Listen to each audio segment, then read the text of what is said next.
দেখছেন সংবাদ সারাদিন। জহিতা রয়েছে আপনাদের সঙ্গে। শুরুতে যে খবরের দিকে নজর রাখবো, পাকিস্তানি গুপ্তচর যোগের অভিযোগে আরও এক সন্দেহভাজন গ্রেফতার। উত্তরপ্রদেশের বারাণসী থেকে গ্রেফতার তুফাইল। ভারতের বিভিন্ন স্থানে ছবি তুলে পাকিস্তানে পাঠাতো অভিযুক্ত, এমনই অভিযোগ সামনে আসছে। প্রতিনিধি আমাদের ডিজিটাল হেড অর্পণ ঘোষ রয়েছে আমাদের সঙ্গে টেলিফোন লাইনে। অর্পণ দা, ঠিক কি জানা যাচ্ছে?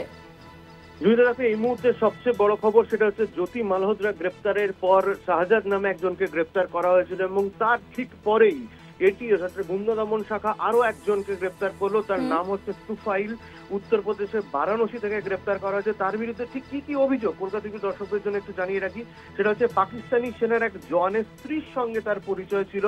৬০০টি পাকিস্তানি নাম্বার ব্যবহার করতো এই তুফাইল এবং ৬০০টি পাকিস্তানি নাম্বারে ভারতের গুরুত্বপূর্ণ জায়গা অর্থাৎ রাজঘাট, নমঘাট, জ্ঞানবাপি, জামা মসজিদ, লালকেল্লা, নিজামুদ্দিন, আউলিয়া এবং বিভিন্ন রেল স্টেশনের ছবি এই ৬০০ নম্বরে পাঠাতো তুফাইল।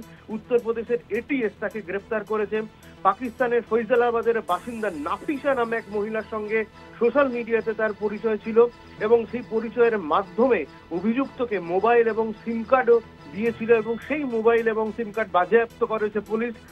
সংবাদ সংস্থা এনআই সূত্রে এখনো পর্যন্ত আমাদের কাছে যা খবর এসেছে, পাকিস্তানের বহু মানুষের সঙ্গে তুফাইলের যোগাযোগ ছিল এবং প্রত্যেকটা মানুষই জঙ্গি অ্যাক্টিভিটি এবং পাকিস্তানি সেনার সঙ্গে যুক্ত বলে জানা গিয়েছে।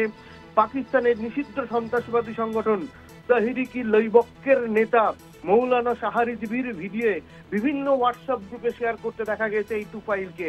এক কথায় বিগ ক্যাচ বলা যেতে পারে এটিএস এর। তুফাইলকে গ্রেপ্তার করে আরো গুরুত্বপূর্ণ তথ্য পাওয়া যাবে বলে মনে করছে পুলিশ। বহুদিন ধরে একে ট্র্যাক করার চেষ্টা করছিল, অবশেষে সফলতা মিলেছে এবং জ্যোতি মালহোত্রা শাহজাদের পর তুফাইলের গ্রেপ্তারি ভারতীয় পুলিশের কাছে একটা বড় ক্যাচ।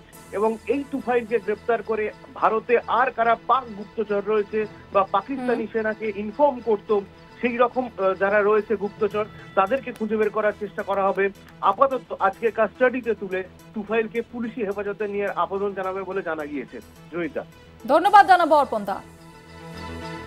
আপনাদের জানিয়ে রাখবো, পাকিস্তানি সেনার এক জওয়ানের স্ত্রীর সঙ্গে আলাপ ছিল এই তুফাইলের। তাকে ইতিমধ্যেই গ্রেপ্তার করা হয়েছে।